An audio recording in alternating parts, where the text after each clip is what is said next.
Welcome to Spiced Foods. Let's make quick and easy chicken meatballs. You will need chicken breast 500 grams, onion to medium, green chilies 2 to 3, ginger garlic paste 1 tablespoon, coriander handful. For spices, you will need red chili powder 1 tablespoon, turmeric 1 teaspoon, garam masala 1 teaspoon, mace and nutmeg powder 1 teaspoon, and salt to taste.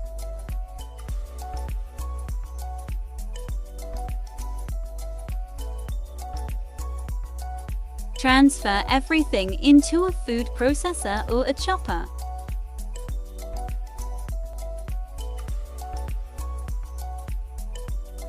Make equal-sized meatballs. Shallow fry for 5 to 8 minutes. Our chicken meatballs are ready. Serve as it is or with curry. Thanks for watching. Subscribe to our channel. Follow us on TikTok.